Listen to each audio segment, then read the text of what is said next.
In a Dublin courtroom in March 1653, Chief Justice Gerard Lowther addressed the defendant before him.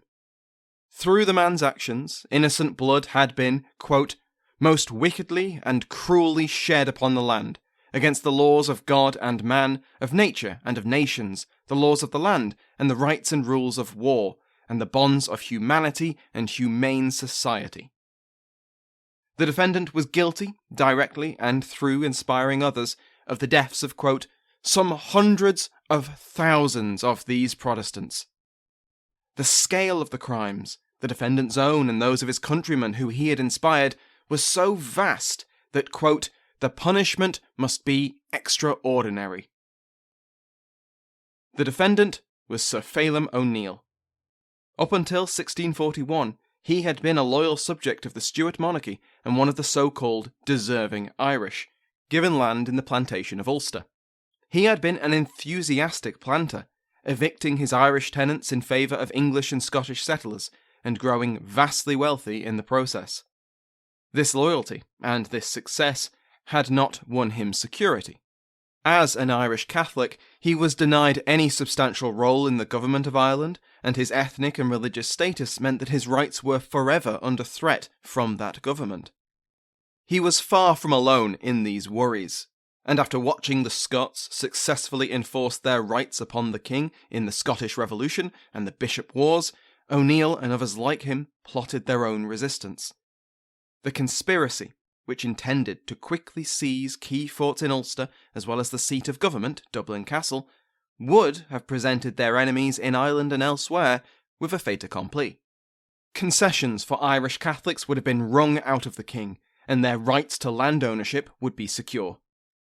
Instead, though O'Neill's part in the plot went off without a hitch, his co-conspirators failed to take Dublin. What had been intended as a surgical coup d'etat devolved into a mass uprising, and thousands of English, Welsh and Scottish colonists, including many of O'Neill's own tenants, were killed by their Irish neighbours.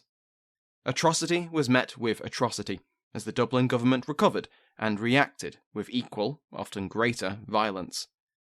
The Irish rebels would soon formalise their resistance into the Irish Confederacy, and the island of Ireland would suffer more than a decade of civil war. Throughout the First, Second and Third English Civil Wars, the Solemn League and Covenant, Montrose's Year of Victories, the Engagement, the trial and execution of Charles I, and the formation of the Commonwealth, Ireland burned and bled. Sir Phelim O'Neill had survived all of it. He'd fought for the Confederacy, sometimes supporting, sometimes opposing his more famous kinsman Owen Roe O'Neill and the papal nuncio Archbishop Rinuccini. At times he had been a powerful and influential figure, and at others he was sidelined and powerless. His final fall came after a stoic defence of Charlemont Castle in 1650, the same fort he'd captured in 1641, sparking the rebellion in the first place. Once the castle surrendered, O'Neill went into hiding, fighting in the guerrilla war until he was captured in February 1653. Now, here in March 1653, Sir Phelim O'Neill faced his fate before the High Court of Justice. The London news sheets relished in the comeuppance of the man they saw as the mastermind of the Irish massacres, and they described him as cowering, sobbing, begging for his life through his tears. O'Neill, instead, showed immense personal courage. In his testimony, he only implicated the co-conspirators who he knew were either dead or already known to the English. Of course, the High Court wanted one name in particular, the late Charles Stuart, former King of Ireland as well as England and Scotland. O'Neill had already implicated his sovereign a decade before, when he published a commission supposedly issued by the king to rebel against Dublin in his name. Charles denied it all, of course, but the promise that they were fighting for the king won many Irish Catholics over, just as it damned him in the eyes of his Protestant subjects in all three kingdoms. Now, though, O'Neill refused to stand by it. Instead, he admitted that he had forged the commission himself. The king had known nothing of the rebellion. Even when offered a pardon, or at least his life if he stuck to his original story, O'Neill would not incriminate the dead king. Sir Phelim O'Neill was found guilty and sentenced to be executed as a traitor. 5 days later, on the 10th of March 1653, he was marched onto the scaffold in Dublin, and then hanged, drawn, and quartered. The remains of his body were impaled at the gates of Dublin, Dundalk, Lisnagarvey, and Drogheda. Nearly 12 years after the outbreak of the Irish Rebellion, Sir Phelim O'Neill's execution marks a symbolic point in its history. 3 months later, the Commonwealth Parliament declared that the rebellion was crushed. An English government had reconquered Ireland, and it would never be the same again.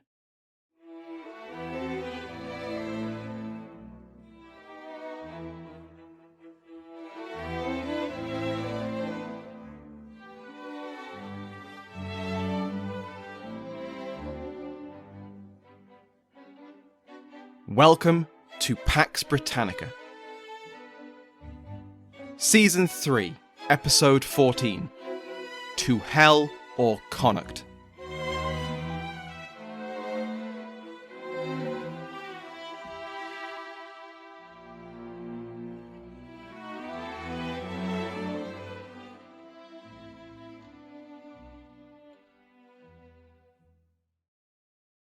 Welcome back to Pax Britannica. I'm your host, Dr. Samuel Hume. Before we begin, I have to thank a new addition to the House of Lords, Earl Brandon of Grant. Like all other patrons, they can now listen to this episode and every other episode ad-free. The new Earl can also listen to the bonus content, which includes the latest episode in our series on the Mughal Empire. Go to patreon.com/Pax Britannica to find out more. Last week, we covered the end of the war in Ireland. Though armed resistance to English rule will remain throughout the period of the Protectorate and the Commonwealth, it will mostly be limited to small-scale banditry. The new model army crushed the Tories, veteran Irish soldiers fighting a guerrilla war, through constant military pressure and ruthlessly denying them support from the local population. Civilian populations in regions of Tory activity were expelled, concentrated into specific villages, or summarily executed as spies and collaborators. Crops and livestock were taken or destroyed, and Commonwealth troops learned, lesson by bloody lesson, how to fight an insurgency. Tory leaders soon came to terms, usually leading their forces out of Ireland to fight for the Spanish or the French. The final death toll, after more than a decade of war, was perhaps a third of the pre-war population of 2.1 million people. But the Commonwealth had won. England had thoroughly, completely conquered Ireland. In today's episode, we will see how the Irish people, those that still lived anyway, were to be treated under the new regime. Over the next 3 episodes, we will look at the so-called Cromwellian settlement of Ireland, as the new English government attempted to meet 2 broad objectives in the country. The first was a high-minded, if patronising, autocratic and morally questionable desire to reform Irish laws and society. There was a genuine desire from many English officials to see ordinary Irish people freed, quote-unquote, from what they saw as backwards laws and customs, which left ordinary Irish beholden to tyrannical sept leaders, old English aristocrats, and superstitious Catholic priests. The foundation of these views were, of course, bigoted and prejudiced in the extreme, but there was at least in their rhetoric a hope that, when the Irish were properly civilised, they would be better off. To quote from C.S. Lewis, "Those who torment us for our own good will torment us without end, for they do so with the approval of their own conscience." The second broad objective was far more practical, more cynical. It was to pay off the government's creditors, the adventurers who had subscribed to the Adventurers Act of 1642, and the soldiers who were still owed wages. This all required money that the Commonwealth simply did not have, and the distribution of Irish land became a valuable way to keep all those veteran soldiers happy, or at least keep them from leading another revolution. In terms of laws, there are 3 major acts passed by the Parliament of England which helped define the post-war settlement. The first has been with our narrative since 1642, since before the First English Civil War. It was one of the last pieces of legislation that both Charles I and his Parliament agreed on, before they set about trying to kill each other. The Adventurers Act. This was, as a reminder, a way to raise money in order to send an army to put down the Irish rebellion. Individuals and corporations would adventure their money, think venture as in venture capital, with the offer of a return on their investment in forfeited Irish land, taken from Irish rebels. The money they offered was meant to pay for the army which would put down those rebels, but we know how that went. Famously, Oliver Cromwell, still just a relatively unknown MP, was one of those who put their money where their mouth was.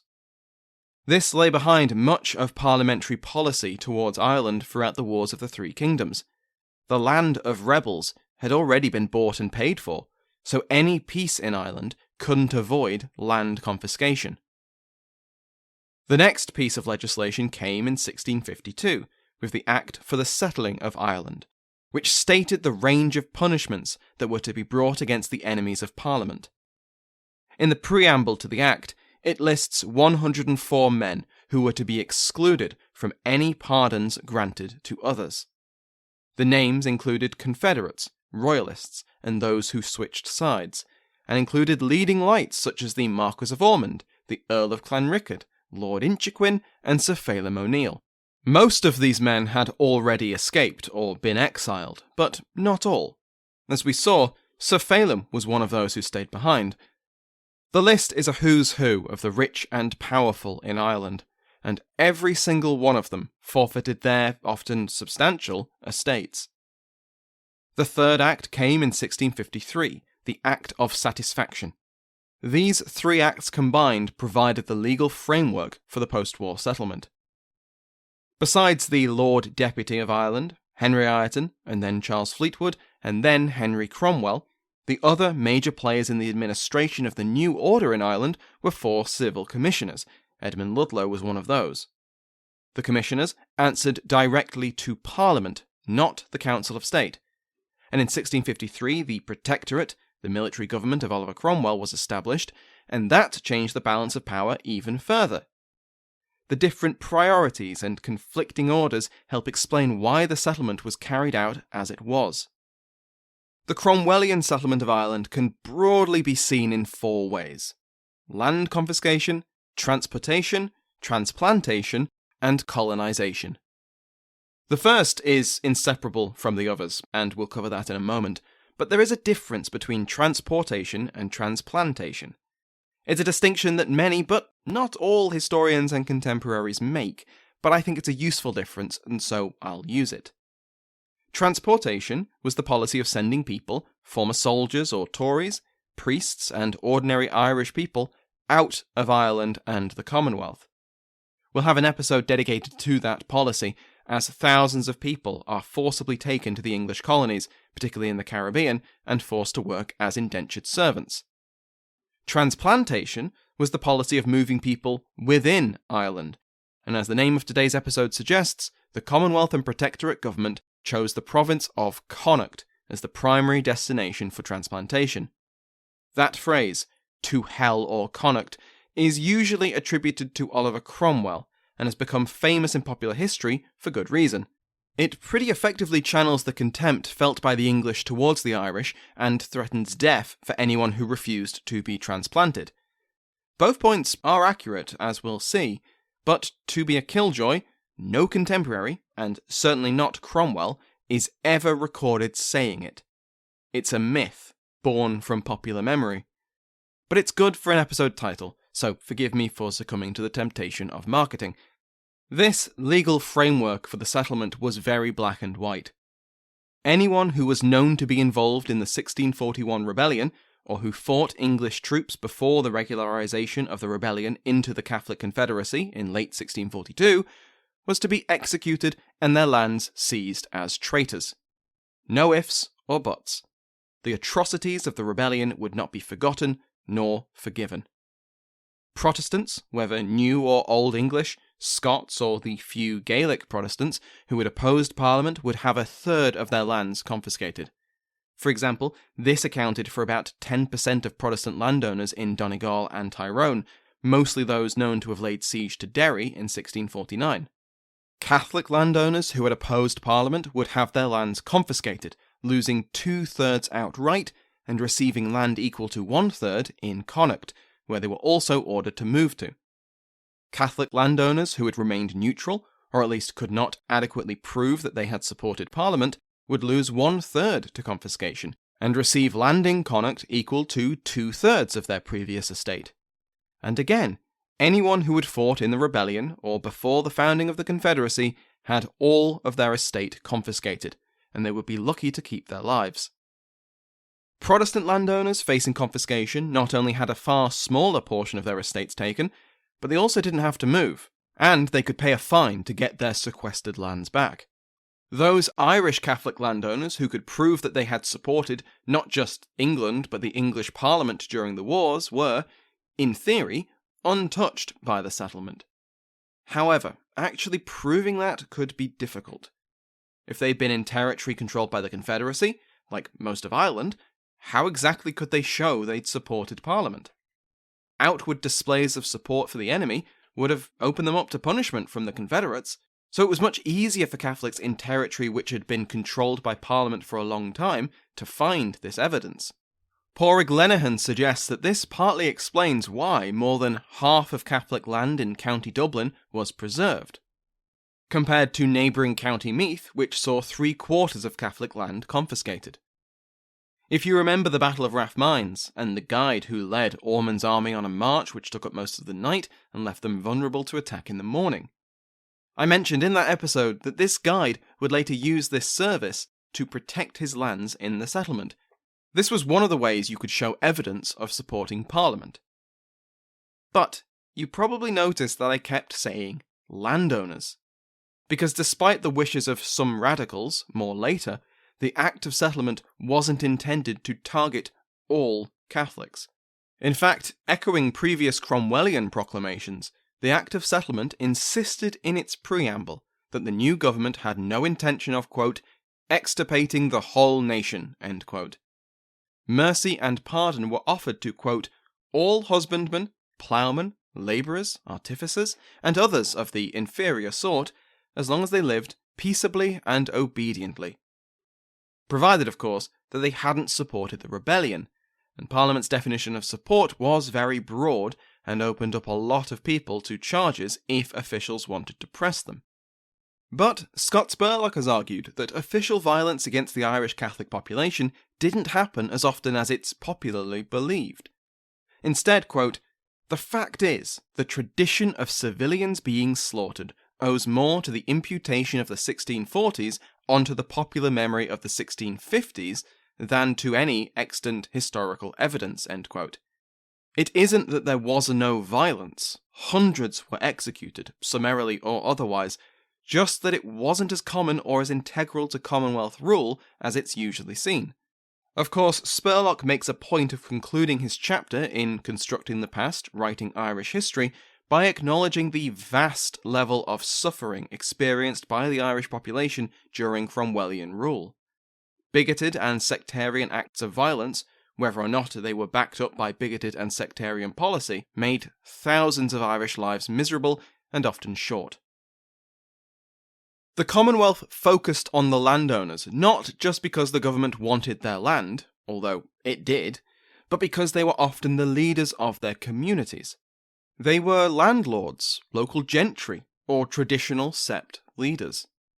If another rebellion erupted, it would be down to the machinations of these untrustworthy elites, so the thinking went. Much better, and much safer for everyone, to remove them from their bases of power and disperse them. Their tenants and peasants, now freed from traditional bonds of loyalty and service, could then serve English Protestant interests, and everyone would be better off. So the thinking went anyway. During Ireton's short-lived governorship, when his focus was on the war effort, he ordered that the Catholic citizens of Limerick and Waterford be expelled from within the city walls, out of fear that they were a security risk for the vital ports. Later on, when he was Lord Deputy, Charles Fleetwood extended that order to all walled towns. Catholics were expelled from all urban centres, regardless of whether they were old medieval towns or new colonial settlements, and they were only permitted to live in the suburbs. This had dire consequences for those towns. Though it was much easier to get new Protestant settlers for the urban centres than it was for the countryside, the expulsion of Catholic merchants obviously disrupted long-standing trade links. Cork, Waterford, Limerick and Galway lost importance, while Dublin prospered. The ancient rights and privileges of the towns were voided by Ireton and his successors, and though they would be restored in the following years, they wouldn't be the same, and the governors of towns would be military officers, not burghers. Many of those expelled were forced onto the dangerous, plague-ridden, lawless roads, with all the misery and death that came with them. The expulsion of Catholic Irish from the towns was one of the earliest forms of transplantation, but soon enough the policy would be extended everywhere. As usual in this period, Irish affairs were subject to political events in England, and in June 1653 the Council of State declared that the rebellion in Ireland was officially over. Now the authorities in Dublin were to survey the whole country, fully implement the confiscations, transplantations and distribution of the seized lands to adventurers and soldiers. In September, the Act of Satisfaction was passed by a military-dominated parliament, more in the future, and this put into law the earlier decree of the Council of State. It also forbade Catholics from living in or entering ports or towns in Connacht or Clare.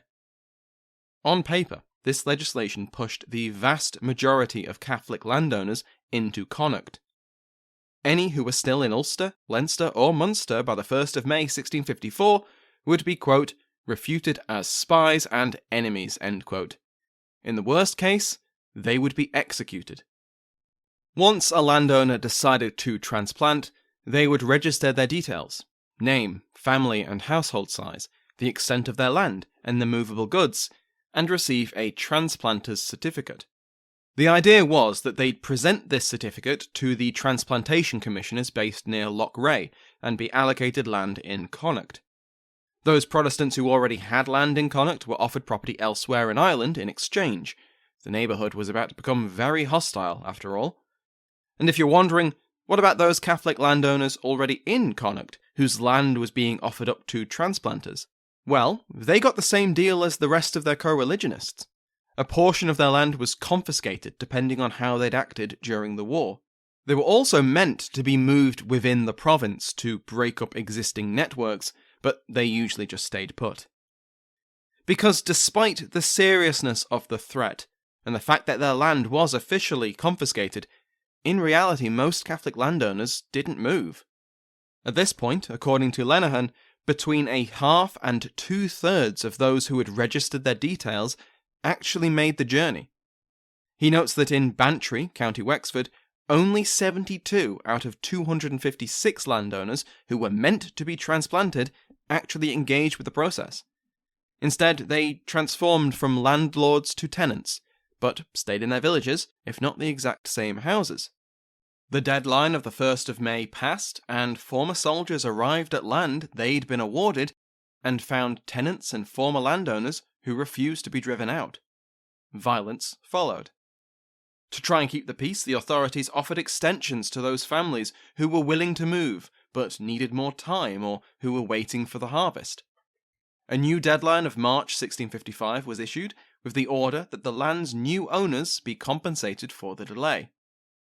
By the time this deadline passed, many more former landowners had made arrangements and travelled to Connacht, but Charles Fleetwood, the most hard-line Cromwellian Lord Deputy, proclaimed new orders for transplantation in July, apparently to the frustration of Lord Protector Oliver Cromwell.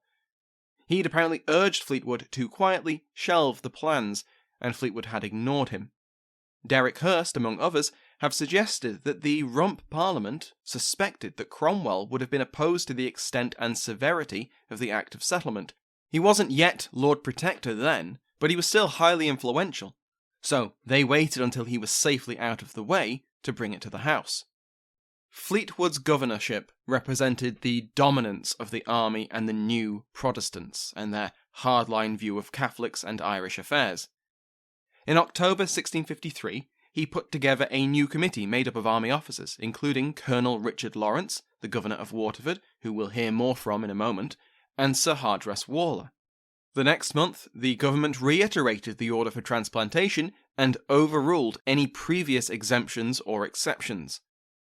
After the March 1655 deadline passed, Fleetwood's government ordered the army to arrest any Catholic landowner who still refused to transplant, and to treat them as spies, to be charged, put on trial, convicted, and executed. Some did face this fate.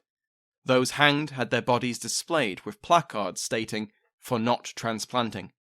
Others were transported to the colonies instead of the gallows. Throughout 1655, Fleetwood doubled and then tripled down. In April, Catholics already in Connacht were banned from receiving passes to leave the province. In May, Fleetwood ordered that Catholics be expelled from most walled towns and cities, including Galway, which had surrendered under terms that promised their citizens would be allowed to stay. But, despite the harsh wording of the laws and the bloodthirstiness of certain officials, mass executions for refusing transplantation never happened. The zealotry and ruthlessness of Fleetwood and his advisors wasn't matched by those below them. But, nevertheless, by the time Henry Cromwell arrived and signalled the relaxing of the transplantation policy and sent Fleetwood back to England, thousands of Catholic landowners had been transplanted. One of the popular ideas of the settlement is that Connacht and County Clare were chosen as the destination for transplanted Irish Catholics because the land was poor quality and unfit for farming.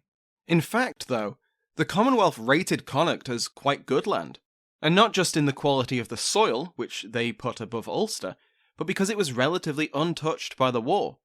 The fighting reached the west of Ireland fairly late, so this region wasn't chosen as part of a long-term plan to starve the transplanted Irish, but instead the choice comes down to geography and security. Connacht was considered a specially safe place to put Catholic landowners, as the dangerous potential rebels they were, because of the River Shannon and the Atlantic Ocean.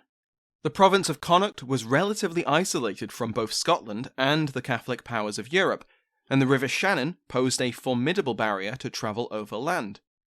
Connacht was also relatively uncolonised and unclaimed by Protestants already. But the Commonwealth wasn't going to leave security down to chance. Landowners who made the journey arrived and were granted land, but usually with the specific intention of dispersing those who came from the same communities as widely as possible. Again, this was meant to break up networks which might become dangerous conspiracies. That said, the commissioners in charge of allocating land weren't too fussed about that, and a well-placed bribe could ensure you got placed where you wanted.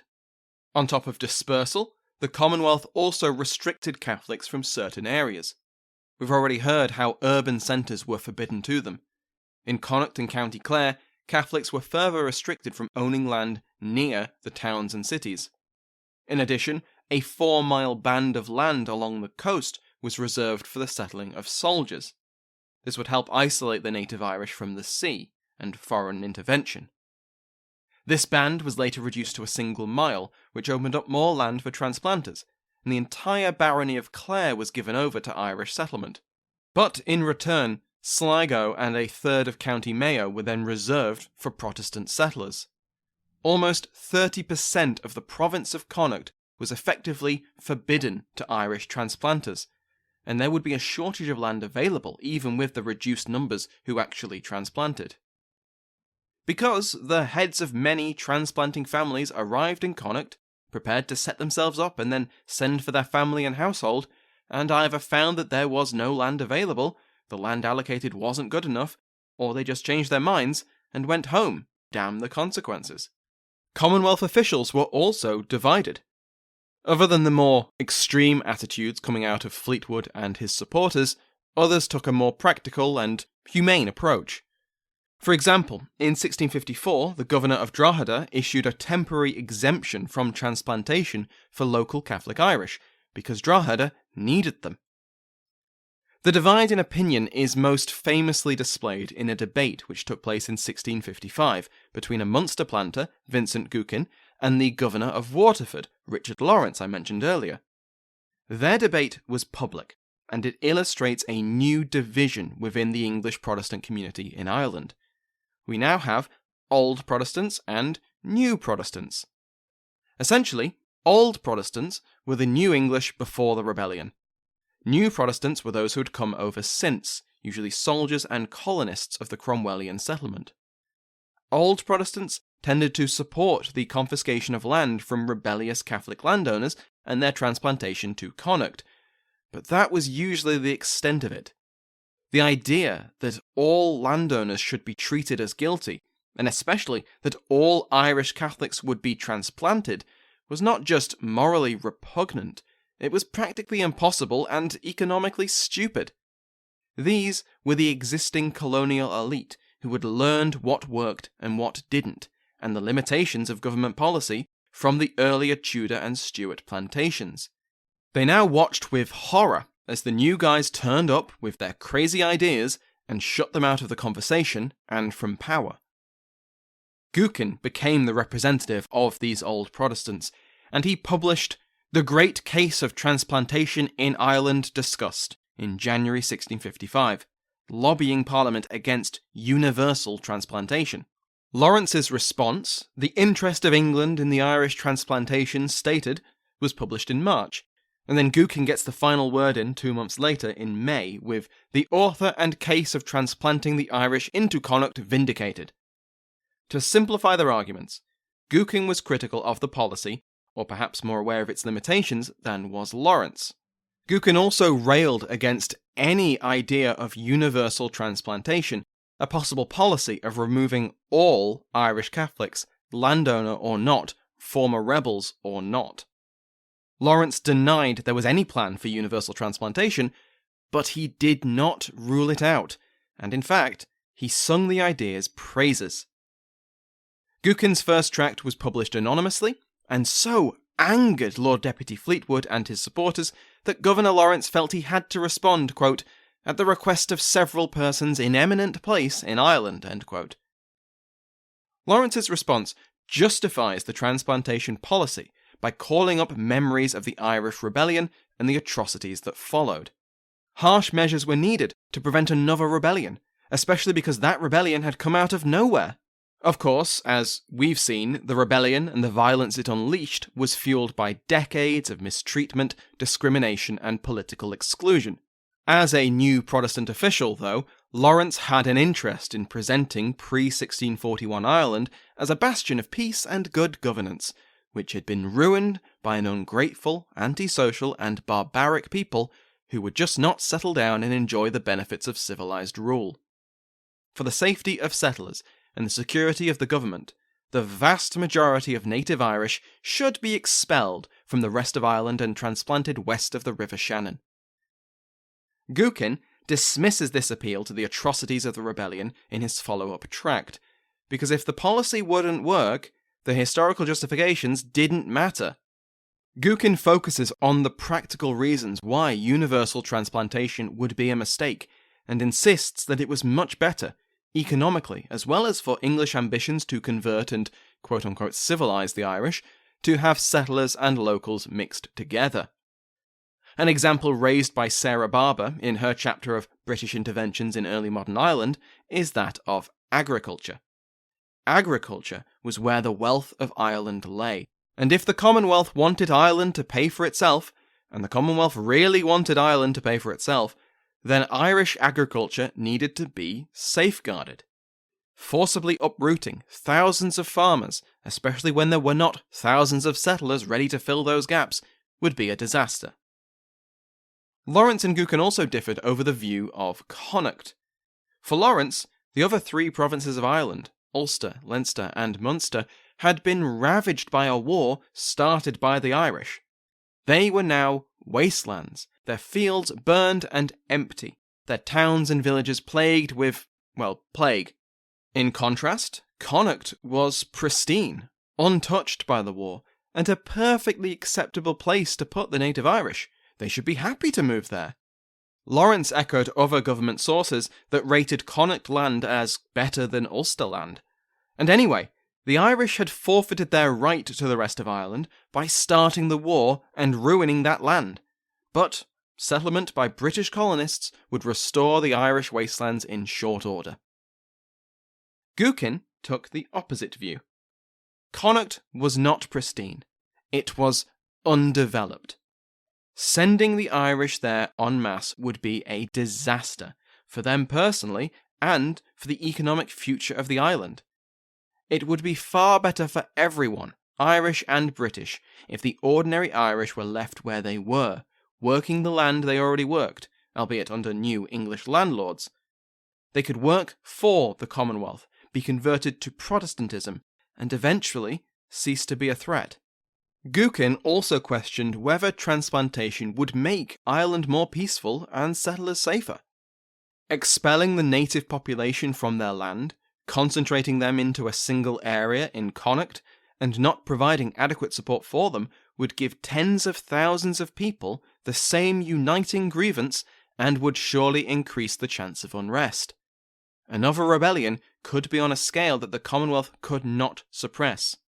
Lawrence countered this view by suggesting that putting all potential Tories into one place, instead of scattered across the island, would make it much easier for the Commonwealth army to keep an eye on them. As far as Lawrence and the new Protestants were concerned, the Irish were going to resist English rule whatever the government did. It would be foolish to show leniency to a future enemy. In his arguments, Lawrence implicitly admits two things. The first is that security could not be guaranteed across the whole of Ireland. It was only if the Commonwealth's enemies, the Irish as a whole as far as he was concerned, were all in one place could safety be achieved. The second was his belief that the Catholic Irish could not be converted to Protestantism nor to quote-unquote civilization. This was a stark admission, especially for Lawrence, who was a fervent Baptist. But Baptists in Ireland were far more interested in converting other Protestants to their creed, not Catholics. It also displays one of the chief differences between the old and the new Protestants. The moral authority of previous colonisation had been that it would convert the Irish to the true religion and save their souls, as well as bring superior English customs and law to the island. But the rebellion had tarnished that motivation for the new Protestants. The uprising, the violence, and the decade of war that followed displayed the failure of that earlier approach, and proved to the hardliners that the native Irish were best kept apart, subjugated as tenants to a Protestant ruling class, and neither seen nor heard in the corridors of power. But to Gookin, the conversion of Catholic Irish to both the true religion and to English authority was not just the only way to secure the Commonwealth in Ireland, but it was the right thing to do. To quote Spurlock, for Gookin, conversion through amenable relations was not a luxury for the English regime, but a moral obligation. End quote. Gookin's pamphlets also acknowledge, with surprising self-awareness, that the rebellion hadn't come out of nowhere. The native Irish had genuine grievances, and current government policy risked forcing people into violence out of necessity and resentment. I've covered this debate because I think it helps illustrate how divided the English were over how the settlement of Ireland should be conducted. Lawrence's extreme demands were favoured by many figures of importance, especially Charles Fleetwood, whose policy towards transplantation was, in the view of Lenihan, genocidal in scope. But this extreme view didn't win out. There was a reluctance, an unofficial dragging of feet from Fleetwood's subordinates and officials, especially old Protestants. There were also practical limitations on how effective an early modern government could really be in tracking and enforcing its will on hundreds of thousands of people. And once Henry Cromwell arrived, the power balance shifted away from the army and the new Protestants and back towards the old Protestants. Transplantation was declared complete by the summer of 1657. In total, 1,130 landowners moved to Connacht and to Clare and received 700,000 acres in return. Before the rebellion, the war and the reconquest, Catholic landowners held almost 60% of land in Ireland. Once the confiscations were declared complete, in June 1657, Catholics owned at most 9%. Though there were exceptions, the vast majority of Irish Catholic landowners forfeited at least a third of their estates and were ordered to move to Connacht. Though many of those landowners didn't make the trip, the landscape of Ireland was nevertheless changed. Next time, we will see how the colonisation of Ireland takes place as the confiscated land is doled out.